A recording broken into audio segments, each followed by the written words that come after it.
Hey, welcome to the Publish, Promote, Profit podcast with me, Rob Kosberg. Every week, I interview thought leaders and experts who have used a book to grow their income and their impact. So tune in weekly for these interviews so you can learn how to use your own best-selling book and go from hunting for clients and opportunities to instead being the hunted.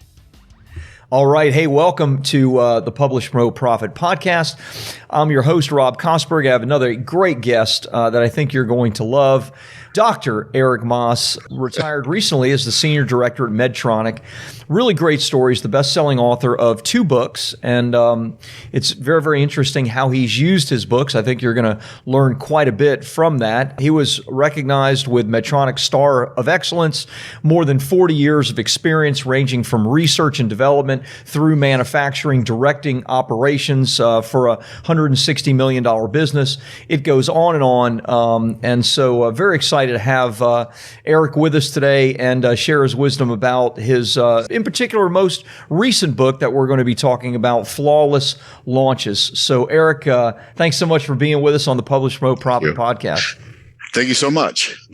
Eric, let's start out. You told me a great story on the use of your books. And, I think that's going to be relatable for a lot of people that are listening that are thinking about writing a book to maybe change a career or maybe pivot in some way. Your books they span decades, right? I mean, you wrote one a couple of decades ago, I think. And your more recent one, of course, Flawless Launches, much more recently, but for similar reasons. Talk to us about the reasons. Talk me through your first book and what all that looked like as well. Okay, very good. Well, thank you, Rob. Okay, yes, my first book, which I happen to have a copy of it over here. Very, very thick. Very thick. That looks like a textbook. Yes, and that's actually part of the issue with it, relative, and actually leads to the discussion about the more recent book, which we mentioned, Flawless Launches. But let me start with the story about my first book. So I actually kind of knew that I was going to make my first career transition, and this was like 12, 15 years ago, as you said, spanning some period of time. So I had been working for Motorola a very long time.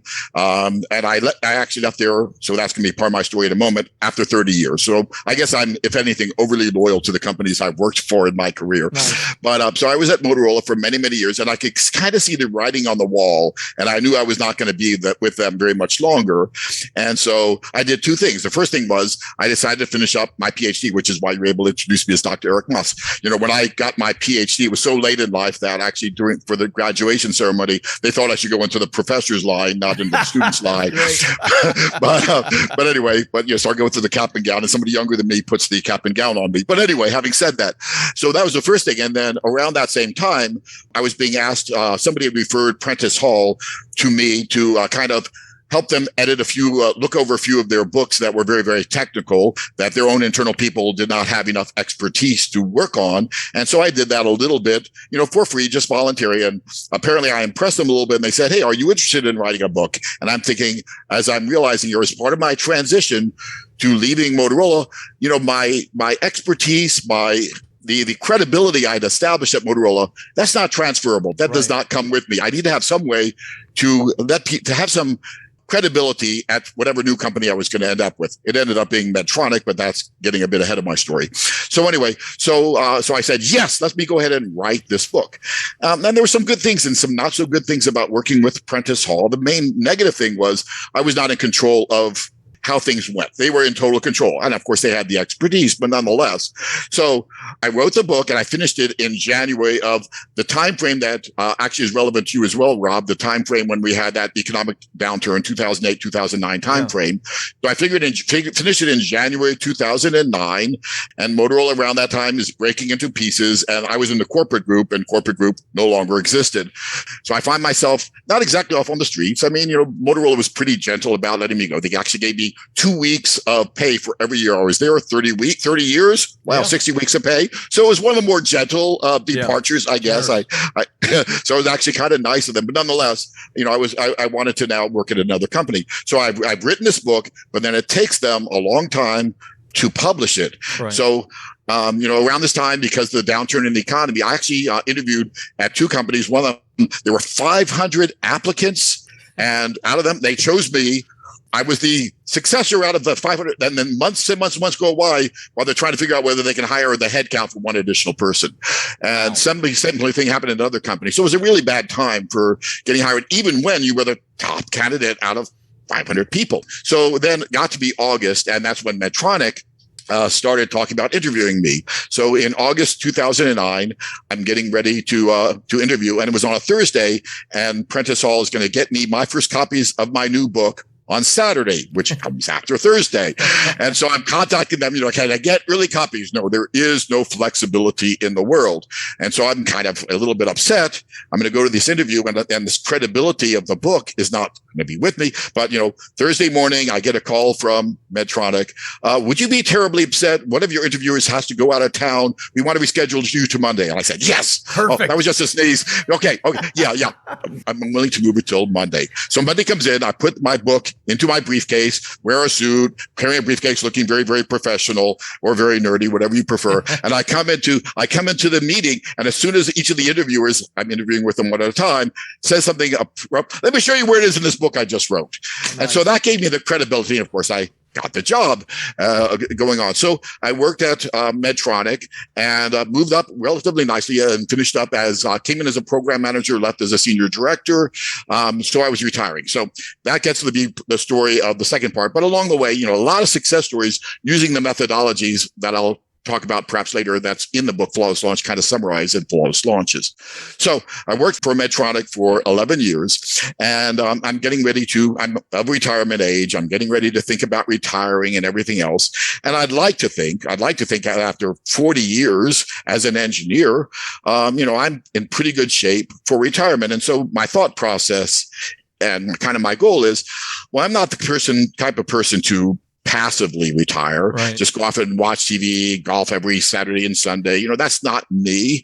It's maybe other people's lifestyles, but me, I like to be engaged with people. I like to feel like I'm contributing to something and helping people and things like that. So I wanted to have an active retirement. So my hope was to get into retirement, have enough income from my savings, from a small pension I got from Motorola and everything else, that I wouldn't have to worry about money and just be able to do kind of this kind of stuff that I enjoy doing at Medtronic of teaching and coaching people, do it now, but just a small amount, as much as I needed, small or large, just under my entire control.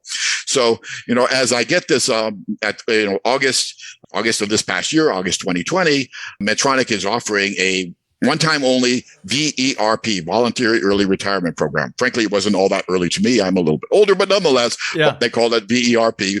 The early will just let that pass by. So Voluntary Early Retirement Program. And my boss let me know he was going to take it. I had to keep it confidential. And I was thinking about it. So I go in with my wife to talk to our very good financial advisor, and we're going through, and he's got everything all nicely set up in this computer program, looking at all different possible scenarios. And along the line, they're doing Monte Carlo simulation of different possible futures. And by the way, Monte Carlo simulation is something I actually work on with the methods I talk about in my book, Flawless Launches, Profitable Products. Nice. So, I'm very much aware of the value of Monte Carlo. So he's doing Monte Carlo simulations. And it turns out that in his Monte Carlo simulation of my future, if I retire, based on this offer from Medtronic, in most cases, things look good, but there's a relatively uncomfortable percentage of the time of the possible futures that don't look quite so promising. Right. Where, I might actually kind of run out of money at some point unless I cut back my lifestyle much more. Not like I'd be out on the street or whatever else, but, cut back my lifestyle in order to not run out of money. And, this is very disappointing to me. I was downright kind of upset, to be honest with you. So I'm thinking about that. And of course, I've been thinking about the book, and I'm saying, well, maybe I make this a little bit more serious, and maybe I bring in a certain amount of money with my new consulting company in retirement. So I semi-retire and I actually make some money. So I'm proposing different amounts of monies per year, 40,000 per year, 50,000, 60,000, whatever else. And he's putting him into his little Monte Carlo simulations and, starting to get up to the point where I'm, it's a number that's a little bit high for me. Okay, 80,000 a year. I'm not sure I want to do that, but yeah, I will be good at 80,000 per year. All scenarios of Monte Carlo simulation looks good. So now I'm getting committed to, now I actually have to earn some money in retirement, which is not exactly what my plan was. I wanted to do it for fun because I wanted to, but But anyway, so we go through that. Now, of course, the other possibility was I don't retire and I work for another year. And that one looked also very, very promising as well. And so I actually had a little debate with my wife, had a little debate with my boss who had already decided to retire. But I said, okay, I'll go for it. But now I need to have credibility with new clients, right? The number one success thing for any kind of business is to have customers, to have clients. And I want to have clients. And, here I'm getting ready to start this venture. And, I don't know how soon I need money, but I also know that at some point I have to have clients. And so this is to get me credibility. So get me to the difference between the book. So my first book, is mostly for engineers. And, it's great for engineers, I guess, if it's a little bit long and a little bit ponderous, but great for engineers, I think. But those are not usually the financial decision makers. They're not usually the ones who make a decision where they're going to bring in a contractor, a consultant, a training, or whatever else. Notoriously cheap also. Yes, when it comes to like purchasing something like that, right? Right. So I decided I need to have a book. My target audience would be, and this was actually part of the, with these sessions that you talked about. What is my target audience? And I realized my target audience are the decision makers, who are usually managers, executives. And some of them have an engineering background, some do not. Yeah. And of course, they're very busy people. And, I can't give them a 350-page book. I need something like 100 pages or so, something that they actually might read. Right. And so, I realized that I really actually now had a purpose to writing the book that actually tied into my plans in the near term. So, I worked with Bestseller Publishing, came out with this book. It came out in January, as decided upon. Yeah. And so I guess we can kind of, talk a little bit about how that, fed into kind of my retirement situation. But let me kind of get to the bottom line. So here I am almost exactly a year after I retired from Medtronic. No longer, according to my financial planner, no worries. I made a lot more than 80,000 my first year, a lot more. And enough that, now all the Monte Carlo simulations, even with inflation and whatever else and all the other concerns, we're good. So now I'm actually back to my original intention. I'm doing this because I enjoy it, because I like to make a difference. And then it's not because, I need the money, which is a much more comfortable kind of situation to be in but make some along the way anyway. Exactly.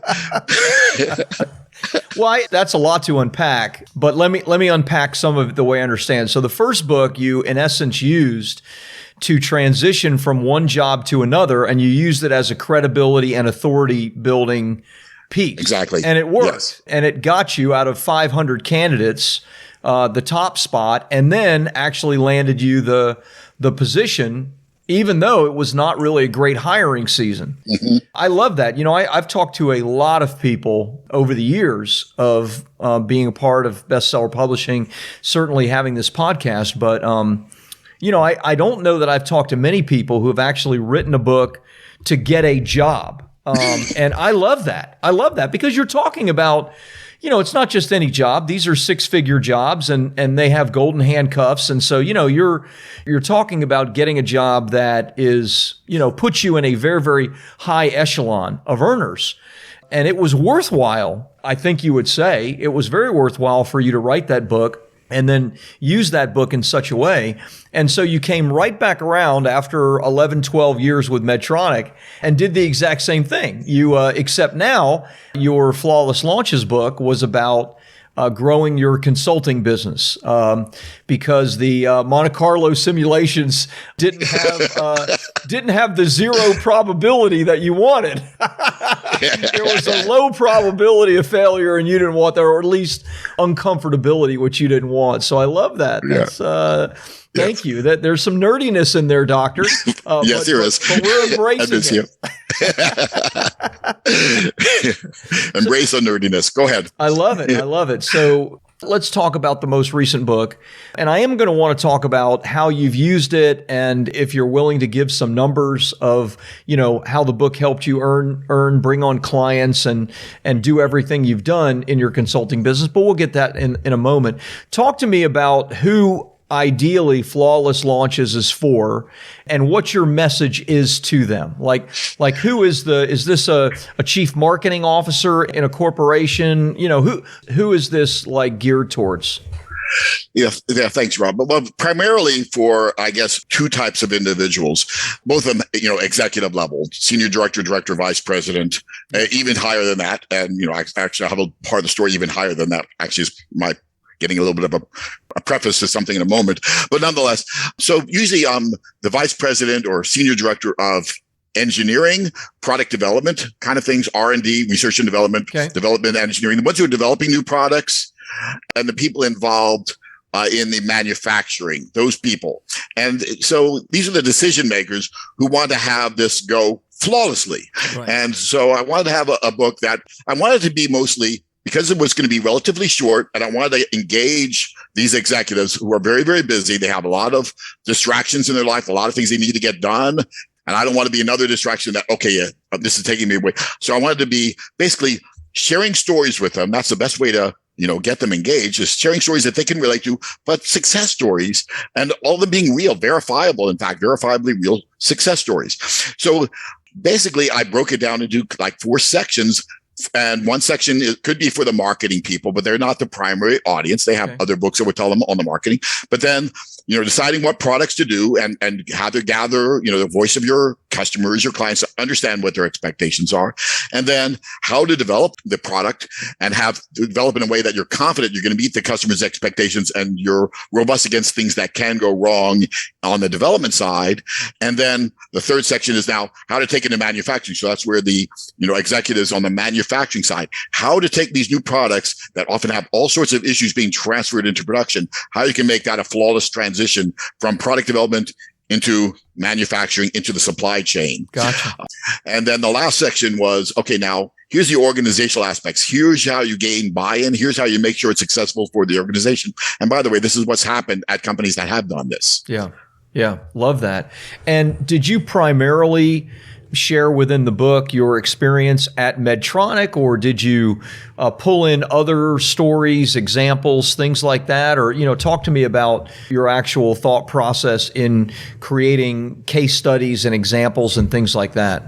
Yeah, so I gave some thought about using other people's case studies in there. And, there are a few, of course, success stories that I was not involved with. And I thought about it, but I had such a rich set of success stories that I decided, these are all my own stories and I know them deeper than anybody else. And if anybody asks me questions, I can answer. So they're all things I was personally involved with. Now, sometimes they were the things I was the main character on. Sometimes I was the coach and coaching somebody else in doing them. Perfect. But I was engaged in every single one of them. They were all stories that I knew in, vast detail about what was going on. And I was able to tell the story. Yeah, I love that. That is always our number one recommendation to people when they're writing a book is, first and foremost, if you can show your expertise by what you've already accomplished with a client, with somebody that you've helped, somebody that you've coached, something that you've done yourself, and share that case study from that first person experience, then you're going to, like you said, no one's going to know it better than you, number one. But number two,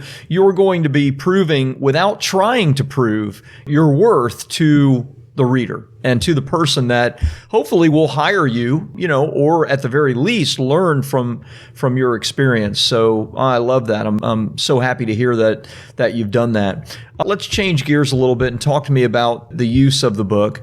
And as much as you're willing to tell me and to tell our listeners about how successful it was, because I don't even know how successful it was, but it sounds like it went really, really well. It went really, really well. Which yes. I love that. I want to know details as much as you're willing to tell me. How much did you earn? How did you use it? How did it work in conjunction with everything else? Can you go through some of that with me? Yeah, I'm not sure if I'm talking about how much I earned, except to what I said earlier is that I no longer have a problem in the future. So, we know it's more than 80,000. Definitely more than 80,000. Okay, so is it multiple? Is it multiples of 80? It's multiple of 80, multiple 80,000. And, to the point that, my wife is actually worried that we're making too much money for Medicare. I said, you're probably the only wife in the world that's worrying that her husband's making too much money in retirement. Okay, well, she's looking for something to worry about, it sounds like. I guess so, yeah. Wow. But anyway, congratulations. And that's all in the last year. Yes, all in 1 year. Your first year in business is usually, very, very weak. And actually when my wife was talking to our, an advisor about our Medicare, he said, I'm not used to people actually making more in retirement than they did before they retired. But actually, I will have made more this year, my first year of retirement, more than I was making my last year as a senior director. Wow, that's beautiful. And I mean, that's, tremendously shocking to me. Yeah. I did not really expect that at all. It's a good problem to have, I guess. Even more fun, Eric? I mean, it does. Like you're having fun, but now it's having more fun. Well, when I was working for Medtronic, I'm something of a workaholic. I was working 60, 80 hours a week, sometimes more than that. And here I am working, maximum, 24 hours. I think last week was my longest week of the year, 24 hours, because everything piled up after Thanksgiving. Right. But, I'm not working. I have more chance to relax, take my dogs for walks and everything else, and still making, yes, a lot more money than I expected, So, telling a little bit about the story. So, basically, as soon as I retired, fortunately, some of the people that I knew from Motorola, but more people that I knew from Medtronic knew of my successes, and they started trying to, bring me in and give some little guest lectures and a little bit of overviews at some of their companies. And so I did that. And when the book came out in January, then, when I was able to give a talk at, I'll go ahead and mention the name of the company, IBM. I'm giving a talk at IBM to some of their executives. So one of the guys who knew me from Medtronic is now at IBM, and he's trying to have me convince them, and we orders copies of the book and hand it out to some of the executives. So it gives me credibility when I'm giving my talk to the IBM people. Yeah. And so I get a contract with them. And it's been going very, very well. And now they're, we're talking about extending it and going further next year, expanding it even further next year. And then similarly with some other companies. And then I'll tell that quick little story. I think I actually mentioned this to Bob, and I think you got a wind of it as well. Yeah. So fairly recently, this is just in the last 2 months. So one person got a copy of my book, Flawless Launches, Profitable Products. And in there, I also have some templates of scorecards, dashboards to show how you're doing at these different phases of product development. So he puts together a presentation, and he calls me on the phone, and we spend some time, and he puts together his a presentation based on my book and the Flawless Launches, Profitable Products, and using his own version of my template. And I said, I'll let you have my Excel spreadsheet that I used to generate those. So now, wow, he has the Excel template that I used that created that dashboard. Yeah. And so he puts that together, shows me his presentation, and gives it to me on a Friday. This is just, 4 weeks ago or whatever else, I think. And it gives it to a presentation to 4 vice presidents at his company. And they love it. They said, wow, this is what we should be doing. And they said, you should present it to the CEO. And I said, oh, you're presenting? Yeah. He said, yeah, I'm presenting. So they put him on the calendar, and he presented to the CEO. The CEO says, this is the way we need to do new products. So a few days ago, I met with him and a guy to help him work out his plan to execute. Now this is an expectation from the CEO. I said, should I send a copy of my book to the CEO? He said, not yet, in the near future, but let's keep it going. But anyway, so got all the way up to the CEO, this approach, taking some screenshots and some variations of my book. Yeah. CEO loved it. This is the way we need to develop new products. And now that's the way that company's going to be developing all the new products by order of the CEO. Wow. That's incredible. How big of a company, what's revenues of that company in particular? I think it's around $10 billion a year. So this is not a small company. This is a CEO of a $10 billion company. That's fantastic. I'm hearing a similar thread, and I personally think this is the absolute best way for consultants, especially consultants to the C-suite, to corporations, to grow their businesses. And that is using your book in conjunction with speaking engagements. Even small speaking engagements. Like you said, one was just speaking to 4 senior VPs within a company, right? It doesn't even have to be a large speaking engagement. It can be a small one, but it's one with the right people in the room. So have you done more of that? Is that something, and it could be virtual as well. Doesn't even have to be where you're physically there. Well, right now it's been pretty much all virtual. Yeah. The meeting I was supposed to have last week was to have with that company I just mentioned. I was supposed to be in person, and then at the last minute with the the new variation of COVID, travel was canceled, and so we did it all virtual. So everything's been virtual. It's amazing. I've done all this well with this year with a book during this time when everything changed in terms of how you do consulting, how you do training, and very much able to handle that change and still be effective. And having that credibility is really important to do that. People, why am I bothering to listen to you? You have to have them have that. You have to have the credibility, I think, to be able to get into the decision makers and have them be able to make a favorable decision. Yeah. I think I lost the thread of what you were asking me, though, so I may have gone off topic a little bit. No, I don't even know that I had anything to ask in particular. That's okay. Great. You said if there were other companies. Yeah. So, to kind of summarize it. So, I'm starting off almost exactly a year ago. I think a year and a month ago. I retired. But you were dead in the water, and not in a bad way. You were just starting. Just starting, exactly. I'm going from basically from a complete stop, like you do in a race, from stop to, and here I am, a year later, and I have 10 corporate clients. Just added my 11 corporate clients. Incredible. I love it. Thank you for sharing that, Eric. I think there's a couple of things that bear repeating. One is, it sounds like you're working a half to a third of what you did in your corporate job. Yes. You just had your busiest week, which was 24 hours. That's not bad for your busiest week of the year. You're making more, and maybe a multiple more than what you did when you were working full-time as a senior, what was it? Not senior engineer, but senior director. Senior director. Just one step down from a vice president. Didn't quite ever make it to the vice president level. Well, it's a good thing, because it would have kept you from being a consultant and making way more money. No, I love it. And basically, you've done it with your book, and you've done it with speaking engagements. And, and obviously, look, you are the real deal. The things that you've done both at Motorola and Medtronic led to millions and millions of dollars in revenue to those companies. Yes. And now you're just, in essence, bringing your talents now to bear for other companies in very, very specific areas as a consultant. That's perfect. That, honestly, anyone that has worked 30 years or 40 years in an expertise like you could do exactly what you are doing. All they need is the credibility and the willingness to go out, do a little speaking, and it's amazing what you've done in a year. Just congratulations. Well, thank you. Thank you. Yes. Very, very cool. Yeah. Other thoughts? If not, I'd like to direct people. I don't know if you want to direct them to a website, or obviously they can get your book, Flawless Launches, on Amazon, but where should we send folks? Yeah, it's probably good to go to Amazon, Flawless Launches, Profitable Products. I recently dropped the price because I figured Christmas season, everybody's dropping the price, except for the fact that we have this inflation that things are going up. But so the price is a little bit lower, both for the ebook and for the paperback. And then I reference in the book, my website, flawlesslaunches.com. It's just aligned it very much with the book. So flawless launches, if you can figure out how to spell it, flawlesslaunches.com. Yeah. It doesn't quite flow off the tongue as easily as it might, but nonetheless. So I have a website, refer them, to the book or the website. Either one would work very nicely.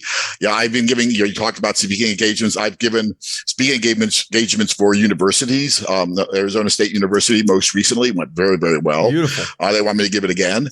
And then I've given it a couple times to American Society of Quality chapters. Now they're all kind of spreading it out. Hey, this guy gives has some interesting things to share. Yeah. So, I've been giving some speaking engagements, basically getting the message out there. Yes. I love it. It is something we like to talk about. Look, your book is not the end of your story, I like to say. It is the beginning of the story, right? It's using the book. And in your case, you've used the book beautifully with speaking engagements and as a credibility source and positioning tool. And, as your financial advisor and now your worrying wife both will attest, you've done very, very well in the last year. So, Eric, again, thank you. Thanks for being on. So flawlesslaunches.com is where people can go to learn a little bit more and obviously get the book. You can find the book on Amazon, and hopefully you have a link on your website as well and a way to connect. So, Eric, thank you. Thanks for being on the podcast today. Thanks for sharing your experience. Thank you so much, Rob.